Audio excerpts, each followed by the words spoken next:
I think, just look at, as I say, the amount of information, the amount of knowledge that Ukraine has developed over the last 2 years, 3 years in particular, in its fight against Russia is, as I say, absolutely incredible. The pace of innovation that they've managed to develop, the speed at which they've managed to build up a defence industry largely from zero, is there's lessons that we can learn not only from technology itself, but also the process by which they have sped up procurement, response, how they update their equipment, how they use equipment differently, how they innovate in terms of medical developments on the battlefield.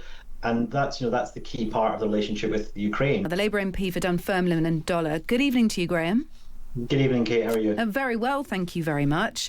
Andy Burnham to Ukraine today with the news that he would authorise the defence firm involved to share classified information with Ukraine about components for Scalp long-range missiles. That's the French equivalent of British Storm Shadows. So eventually, definitely not immediately because it will take some time, Ukraine will be able to develop those long-range missiles. And in return, we've been handed what's been described a goldmine of battlefield intelligence. Is this a good deal as far as you're concerned?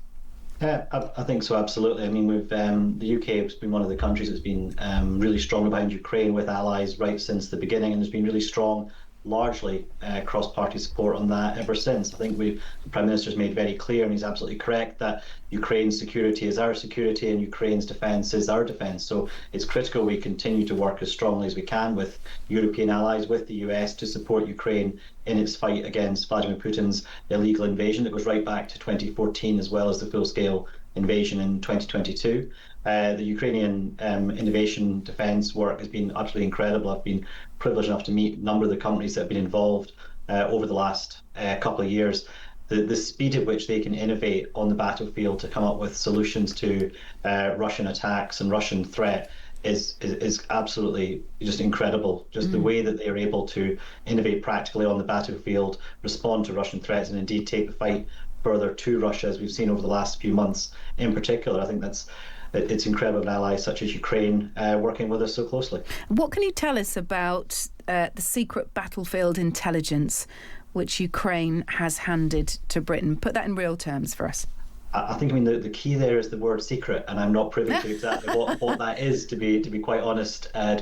Kate. I think just look at, as I say, the amount of information, the amount of knowledge that Ukraine has developed over the last 2 years, 3 years in particular, in its fight against Russia is, as I say, absolutely incredible. The pace of innovation that they've managed to develop, the speed at which they've managed to build up a defence industry largely from zero, is there's lessons that we can learn not only from technology itself, but also the process by which they have sped up procurement, response, how they update their equipment, how they use equipment differently, how they innovate in terms of medical developments on the battlefield.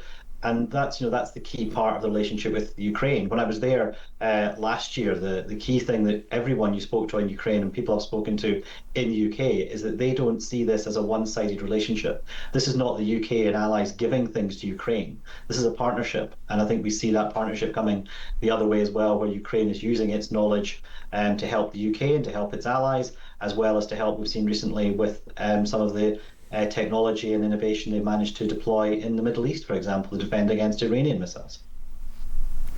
Well, I was going to say that this has politically been a little bit of a celebration lap for Andy Burnham today, because what he's doing is continuing the sort of support of Ukraine that three previous prime ministers before him have done, Boris Johnson, Rishi Sunak and Keir Starmer.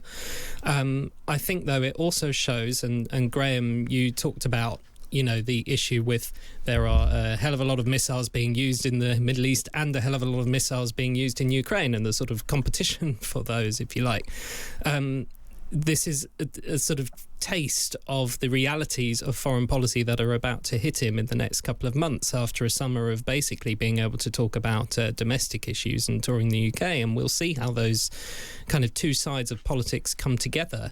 You've got the UN General Assembly next month, where he could potentially be going. We don't know yet. And he could potentially be meeting Donald Trump, if indeed Donald Trump bothers to go.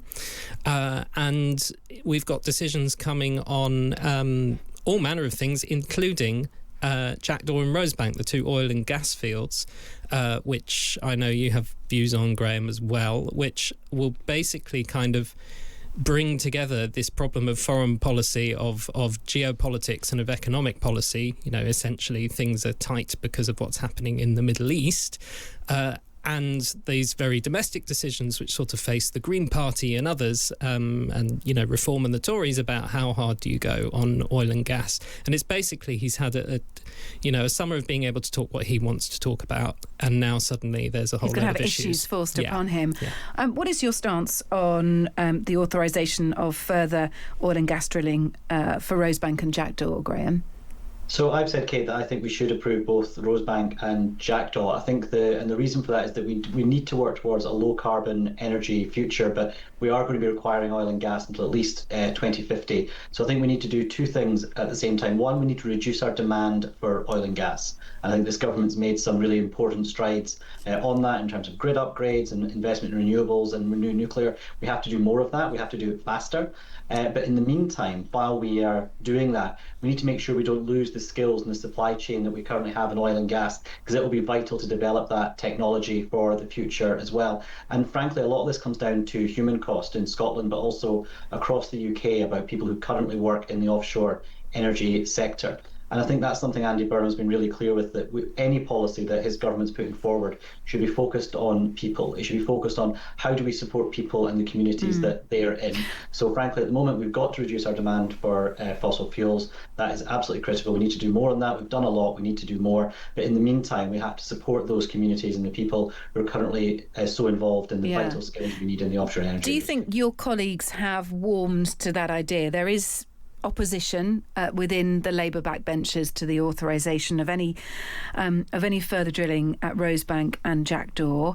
Has there been enough of a sea change, do you think, Andy Burnham? He's been fairly warm to the idea, his Energy Secretary too. Do you think this will gain enough backing? I think here's where I think there is actually consensus in the Labour Party about this, which is the need to tackle climate change, reduce our carbon emissions, invest more in renewables, invest more in nuclear. These are things we absolutely have to do. I think there is a very strong consensus in the PLP on that. There's also, as you would expect in the Labour Party, a strong consensus on supporting jobs and communities and the people that work in them. I'm an MP in Fife, where we formerly had extensive coal fields, and we know what happens when energy transition is done badly. And even 40 plus years on, the area where I represent is still dealing with the consequences of that, and the consequences are human, and the horrible kind of pain and the tumbling down the generations of unemployment and poverty that you see out of that through an energy transition done badly, and we must make sure we don't make that mistake again. Do you think we're getting those decisions soon, Graeme? Have you been given any hint that we're going to get it in the next couple of weeks? I'm afraid very much like the top secret information, Dan, that I'm not privy to those decisions. I mean, obviously the consultation on the last one closed last week. We'll see the process they have to go through. I think it's vital, again, that process is followed clearly and within the law. I think that's how we've ended up in this period of delay, frankly, is that the previous Conservative government did not follow the correct processes. And it's important the decisions are taken as speedily as possible, yes, but that they're done through the correct processes where everyone's had a chance to comment and contribute as well. Yeah, and look, we have to point out that the consultation was issued under Keir Starmer. It's taken some time to get to this point under a Labour government as well. And the consultation, many thought at the time, was just to buy a bit of time. He didn't want to make an immediate decision on it. It was at odds with what Ed Miliband had to say on the issue in the past. But hopefully we will get there soon. Graeme, good to speak to you. Thank you. Graeme Downie, Labour MP for Dunfermline and Dollar. Great to have you with us.